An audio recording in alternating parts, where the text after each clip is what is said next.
Okay, good morning, students. Now, this is one of the last topics, fifth unit, training pitfalls. Right? We have done specific training in fifth. There are at least 6-7 topics on that. Now, is the one of the last topics, and that is training pitfalls. It means that training, the kind of input it gives, there are certain pitfalls in making certain assumptions. So if you make wrong assumptions, then the training is not going to be effective. It means this thing, right? So one of the essential elements in building that better future is the need to effectively and efficiently train employees, whether they are new to business and processes or perhaps simply because of business is changing. तो दो ही चीजें हो सकती हैं, technology change हो रही है तो भी ट्रेन करने की जरूरत है, या जो नए ट्रेनीज हैं, यानी कि जो बंदे नए हैं, जो अभी अभी ऑर्गेनाइजेशन में आए हैं, बिजनेस में ज्वाइन किया है, किसी ऑर्गेनाइजेशन को ज्वाइन किया है, तो उनको इफेक्टिव और एफिशिएंट बनाने के लिए ट्रेनिंग दे सकते हैं. ठीक है. That being said, there are a number of common flaws in training that can hold your business back that you will want to avoid as you upskill or elevate the knowledge of your workforce. आप अपने workforce की knowledge बढ़ा रहे हैं, वो सब ठीक है, बट कुछ कॉमन फ्लॉज हैं, कुछ कॉमन flaws हैं which do occur while you are trying to train your people. So we shall be talking of those 5 pitfalls, and these 5 pitfalls are given by internationally acclaimed experts on training. So they have their own relevance and significance, right? So first pitfall, clearly they need more training. This quick trigger response is common when performance issues arise. In many cases it can be true. कई चीजों में हो सकता है कि बंदे को ज्यादा ट्रेनिंग देने की आवश्यकता है, वो अपना काम तब ठीक कर पाएगा. However, often the appropriate response to this is, are you sure? क्या वाकई उनको एक्स्ट्रा ट्रेनिंग देने की जरूरत है, मोर ट्रेनिंग देने की जरूरत है?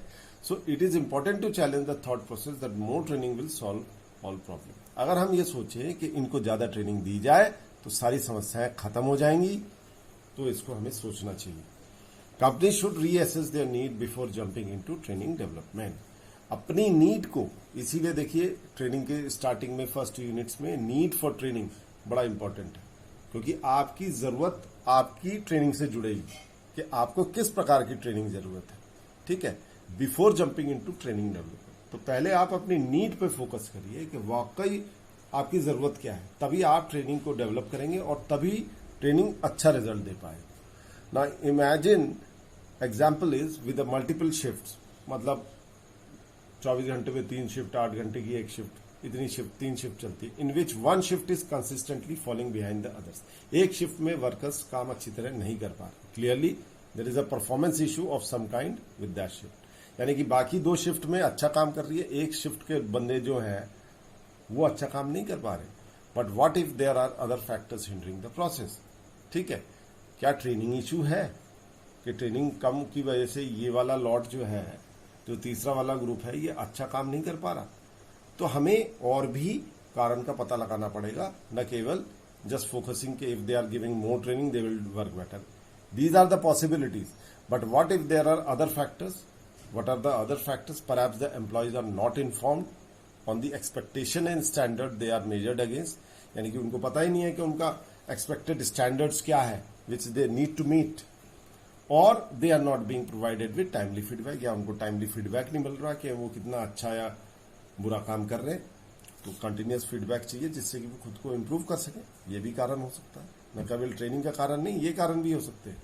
It is possible that the problem shift does not have access to the same resources other. ये भी जरूरी नहीं है. ये हो सकता है जो रिसोर्सेज है उस पर्टिकुलर शिफ्ट के बंदों को, वो चाहे वो टूल्स हो, सिस्टम्स हो, एक्सपर्ट्स हो, वो शायद वो रिसोर्सेज उनके अवेलेबल ना हो, इसलिए उनकी परफॉर्मेंस अच्छी नहीं हो पाएगी. तो जो पहला फिटफॉल है, clearly they need more training, इस पे फोकस करते हुए हो सकता है किसी ग्रुप को ज्यादा ट्रेनिंग की आवश्यकता हो, बट ये सारी पॉसिबिलिटीज भी हमें देखनी पड़ती हैं कि क्या there are other reasons because of that their performance is falling back. So I think this first pitfall, that in every case this doesn't work. that you give more training and the person will improve his performance, because there can be other reasons too. Pitfall 2, the afterthought effect. Somewhat in contrast to 1, the next pitfall is afterthought effect, in which companies think of training far too late in the game. यानी कि जब काफी काम निकल गया उसके बाद training की बात सोच रहे हैं कि हाँ भाई अब लोगों को ट्रेन करने की जरूरत है, और जो मेजर से टाइम था वो निकल चुका है. Every year business invests millions of dollars in projects that are doomed to fail because they overlook the importance of proactively developing training programs to support the achievement of their goals. जो company के targets हैं, goals हैं, उनको achieve करने के लिए जो training की आवश्यकता है, कंपनीज कई बार बड़ी कंपनीज भी ओवरलुक कर देती है, जबकि मिलियंस ऑफ डॉलर्स वो अपने प्रोजेक्ट में खर्च कर रही है, बट ट्रेनिंग पे खर्चा नहीं करती. ठीक है. So importance of proactively developing programmes भी उतने ही जरूरी है, क्योंकि अल्टीमेटली लोगों ने ही काम करना है, और प्रोजेक्ट की success it will depend upon the good work being done by the workers. So here lies the importance of training. And the next pitfall, as they say, afterthought effect, कि बाद में जब परफॉर्मेंस खराब हो रही थी तब सोच रहे हाँ जी अब ट्रेनिंग करा लो, तो रिजल्ट कहां से आएगा, क्योंकि शुरुआत से परफॉर्मेंस अच्छी चाहिए और उसके लिए शुरुआती दौर से ही बंदे को ट्रेंड किया जाना चाहिए था. Next time your business identifies a new initiative, make sure that while you are still in the planning stage, you consider if the project requires any change in knowledge, skill or behavior. आप ये सोचिए कि आपके नए projects में क्या knowledge, skill and behaviour में changes चाहिए वर्कर्स में, तो तुरंत आप नया ट्रेनिंग प्रोग्राम डेवलप कर सकते हैं, उनको ट्रेन कर सकते हैं, जिससे कि नए प्रोजेक्ट में कोई काम के the work is executed efficiently and effectively. Then develop a training program around those areas. So if there is a need for difference or jacking up your knowledge, skill or behavior in a new venture, so naturally you have to take the initiative quite early before you start the actual execution of the project. At the planning stage itself, you should have an idea that this is a new project and it would require certain new knowledge, skill or behavior which the people needs to upgrade. So naturally they should be given these training skills beforehand. So this is the thing. Then pitfall, I told them how to do it, why they don't get it. हमने बताया था उनको काम ऐसे करना, but वो पता नहीं क्यों नहीं कर पा रहे. बट इसके रीजंस हो सकते हैं. This pitfall affair when business don't understand what effective training actually, जब लोगों को ये समझ नहीं होती कि ट्रेनिंग एक्चुअली है क्या. Some business operate under the impression that training is simply a matter of show and tell, कि भैया बता दो, दिखा दो और बता दो. नहीं, ऐसा नहीं है. Training is much more involve than telling the learning what they need to do और हैंडिंग देम अ हैंडबुक. एक हैंडबुक पकड़ा दिया, कर लो भाई, ऐसा नहीं होता. Showing the learner what to do is helpful. आप दिखा दे दो, डेमो दे दो, अच्छा है, but it is still not enough. Why? Demonstration and instruction material are good element to include under a comprehensive training programme. Demo दे दो, इंस्ट्रक्शन मटेरियल पकड़ा दो कि काम को ऐसे करना है, वो सब अच्छी बात है. But one of the key aspect that can not be forgotten is that learner need practice to learn a new skill और चेंज अ बिहेवियर. तो ये जो प्रैक्टिस वर्ड आ गया, खाली हैंडबुक देने से कुछ नहीं होगा, उनको प्रैक्टिस कराना पड़ेगा और वो ट्रेनिंग के थ्रू हो सकती है. So opportunity for practice skill is also important from a workers point of view. तो उसको प्रैक्टिस करना है, बार बार प्रैक्टिस करना है, उसको इम्बाइब करना है. He has to imbibe that skill, then only he will be effective person, rather than just showing them how to do a work is not enough. Right? So this was pitfall 3. Then pitfall 4, the firehouse method. As you may gather the name, this pitfall is about companies thinking that they can cram all the necessary training into one extremely long session, in essence blasting the learner with overwhelming wave of new knowledge and skills. एक साथ बहुत सारी चीजें सिखा दो, बंदा बहुत knowledgeable हो जाएगा, और एक्सटेंडेड सेशन कर दो, महीने, 2 महीने, 3 महीने की ट्रेनिंग करा दो, उसके बाद वो हमेशा के लिए तैयार हो गया. नहीं, ऐसा नहीं है. Putting extensive resources into several hours day, week long, बहुत 8-8, 10-10 घंटे per day training can be physically exhausting. आदमी थक जाएगा, and even more mentally taxing, mentally भी थक जाएगा to learner. Knowledge retention falls off drastically after long period of training. जब बहुत लगातार लंबे समय तक ट्रेनिंग चलती है तो जो रिटेंशन ऑफ नॉलेज है वो कम होने लगता है, क्योंकि वो ओवरफ्लो होकर निकल जाता है. तब आदमी गेन नहीं करता है, वो उस चीज को झेलता है. बस a better method is to provide smaller chunks. आप टुकड़ों में बांटिए और टुकड़ों में दीजिए, बंदा उसे सीखेगा भी और इम्बाइब भी कर जाएगा, आत्मसात भी कर लेगा.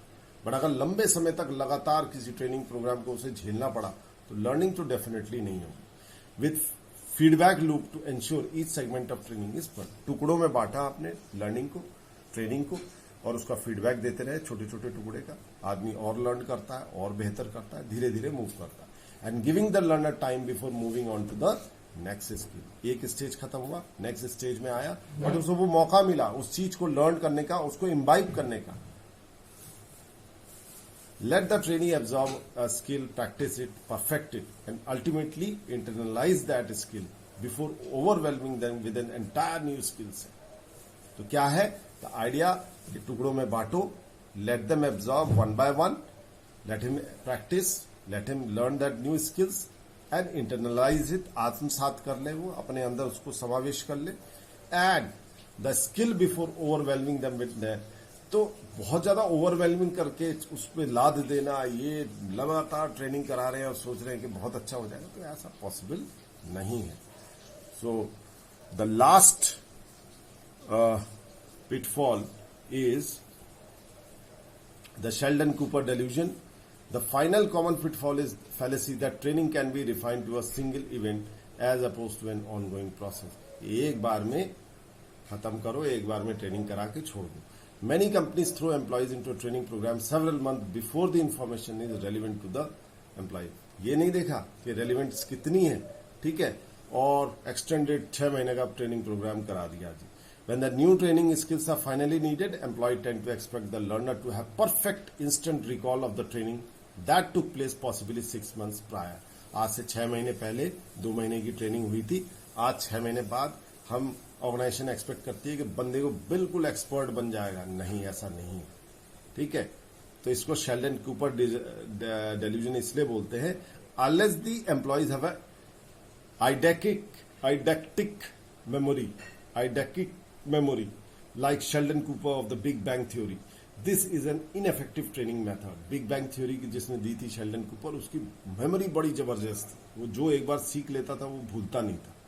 तो क्या हर आदमी शेल्डन कूपर बन जाएगा? नहीं। This is an ineffective training method. There is a definite balance that needs to be found between too early too late. बहुत जल्दी या बहुत देर से, या बहुत कम या बहुत ज्यादा, ये सब नुकसानदेह है ट्रेनिंग के हिसाब से।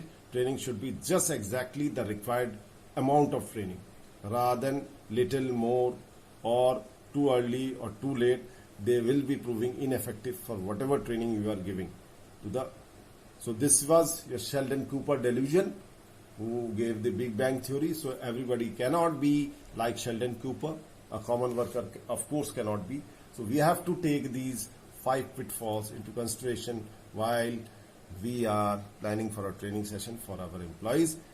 And in order to make them more effective, these 5 pitfalls should not be at all followed. Rather, the logical sequence of things given at the end of these pitfalls should be followed. So we will end over here. We will further continue with the next slide.